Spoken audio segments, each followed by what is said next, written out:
you guys? It is Bebe. Welcome back to my channel. As you can see, we have a new setup. I am finally moved into my new apartment. Thank you for being patient with me. I know it's been a couple weeks since I posted a video, but things have been a little crazy, as you could tell by my August playlist video. I was a little frazzled. We're better now. We got through Electric Zoo and working it and all the chaos that came with that, paired with moving in at the same time. It was a lot, but we made it through, and now I've been in this apartment for about 2 weeks, so it's slowly like coming together.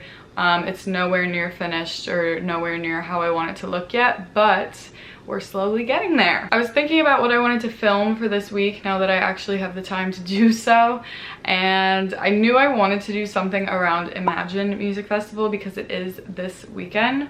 All these festivals are creeping up so fast now, it's very scary. Like Lost Lands is next weekend, which is crazy. I will be doing a meetup for Lost Lands, by the way, with the Lunchbox team, so if you want to come say hi, we will have details on that coming soon. And also, before anyone asks, yes, I have seen the news about Starbase. Yes, I am in pain about it, but they made the right decision, and whenever the first one happens, I will be there. So for those of you who are also in pain from that news, I'm with you. But now let's focus on this week. This week is Imagine Music Festival. I knew I wanted to do at least one video on this, but Imagine, you know, if you follow a lot of creators in this space, it's just so well covered.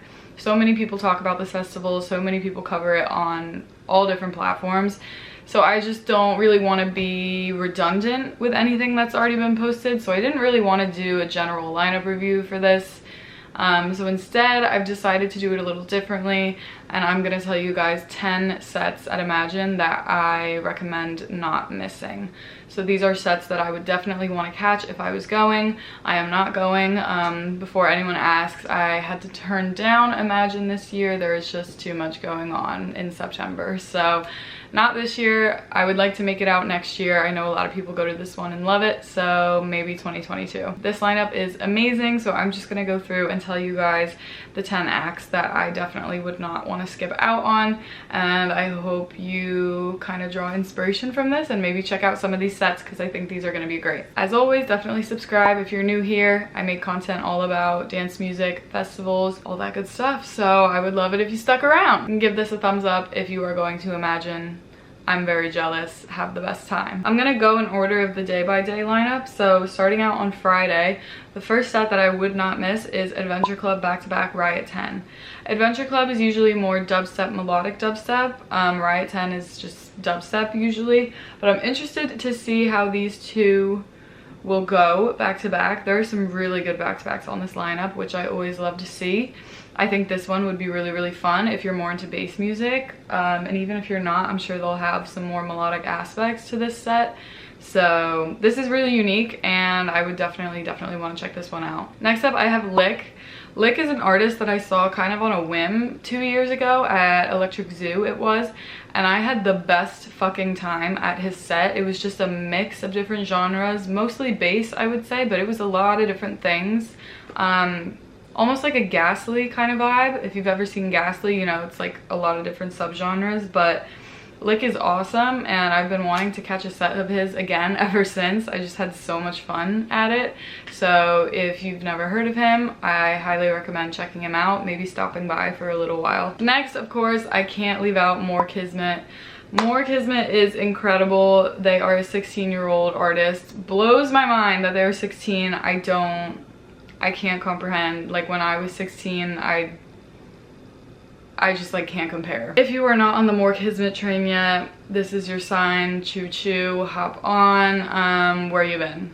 Where you been? They've been playing Brownies and Lemonade events. I just saw them at Jaws's block party at Brooklyn Mirage about a month ago, and just had the best time. I was there also with Emma Capotis, and she's not as much of a bass music person. I would say more sets are usually more bass for sure, but even she said that she had an amazing time. So I truly think, and I've had other people say this too, anyone can get down to a More Kismet set. It's just so high energy and fun. I don't know, they can just read the crowd so easily and get people hyped. So definitely check out More if you haven't heard of them yet or you haven't seen them yet. do not skip out. Next I have Kayvon. Kayvon is an amazing, amazing artist, mostly melodic bass I would say, but kind of dabbles in other subgenres.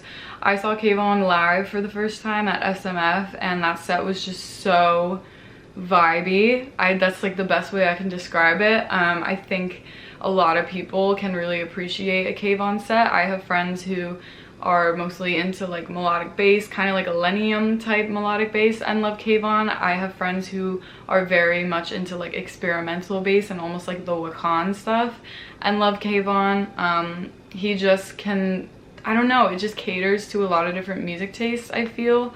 So I would definitely not skip out on Kayvon. I really loved seeing him at SMF so much. It was probably one of my favorite sets of the weekend, to be honest with you.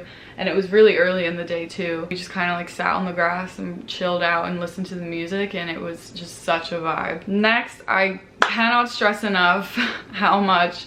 I think this would probably be the one that I would, okay, there's two sets that I absolutely would be non-negotiables for me, and this is one of them, and that is Keizo back-to-back subtronics. Anything with Keizo, whether it's a solo set or a back-to-back, I simply need to go see.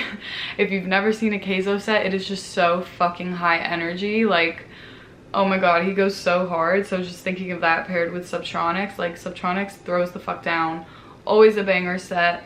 I think this is a really good back-to-back because Keizo kind of does a mix of like dubstep and hardstyle almost, or hard dance, and subtronics is mostly like dubstep with some rhythm, with some other stuff depending on what type of set he's playing, whether it's like a Wukdontronic set or just a regular subtronic set. But I think he's also playing a Wukdontronic set. Yes, he is, on Sunday. So I think this one is more like very heavy bass. I think it will be so much fun. I definitely would not skip this one. Then for my house people, I wouldn't miss out on Side Piece. I know it's kind of, I don't want to say basic, but like most people know Side Piece now, but still such a fun set. I just saw Side Piece. Last time I saw Side Piece was Brooklyn Mirage, like opening night. Yeah, opening night of Brooklyn Mirage on July 1st. Side Piece played, and it was such a fun set. It was just so much fun. I feel like people, even if you aren't super into house music, it's more of like a gateway set to house music. I just feel like anyone can appreciate it and have a lot of fun. So if maybe you have a friend who's not as into house but you want to reel them into house music, start with Side Piece. Very fun set. Also, if you don't know, Side Piece is Nitty Gritty and Party Favor together as one project. My next recommendation is Virtual Riot back-to-back Barely Alive. Again, this is another bass set. If you're not a bass person, I'm sorry. This is one I absolutely would not miss. It would just definitely be a fucking banger dubstep set. So next, and I think this one would actually be like my number one not miss, like non-negotiable, and that is Ghost Rider or Ghastly back-to-back Joyride. I am just so fucking intrigued. I'm so intrigued. I need someone to send me videos from this set, because Ghastly does a lot of different, like he'll play dubstep, he'll play bass house, he'll play like all these different subgenres, whereas Joyride is a bass house set.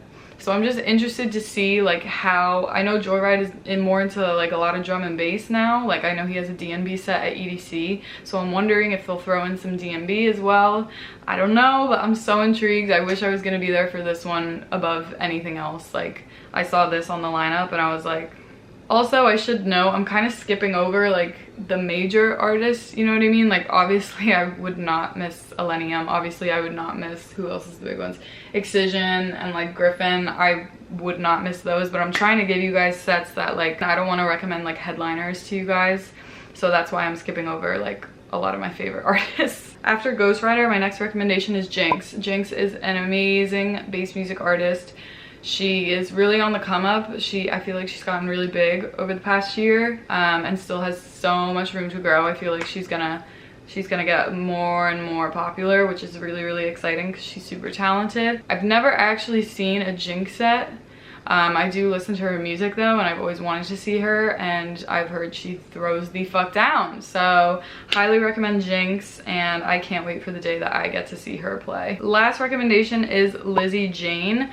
If you're not familiar, again, another bass music artist. I love to see women in this scene killing it, especially in bass music where it is mostly guys, or any genre in dance music, it's mostly guys. Gotta give the love to the ladies, all right?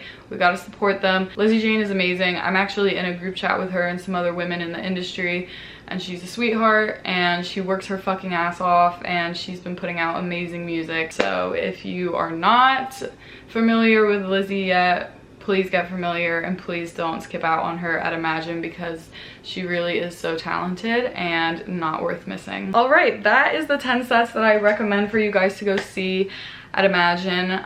If any of you that are going have other artists or sets that you recommend, definitely drop them down below, and I would love to know what your guys' picks would be. I hope you all have the best time if you are going, and like I said, I won't be there, but next weekend I will be at Lost Lands, so if you're going, definitely look out for me and come say hi. If not, I will see you guys in my next video.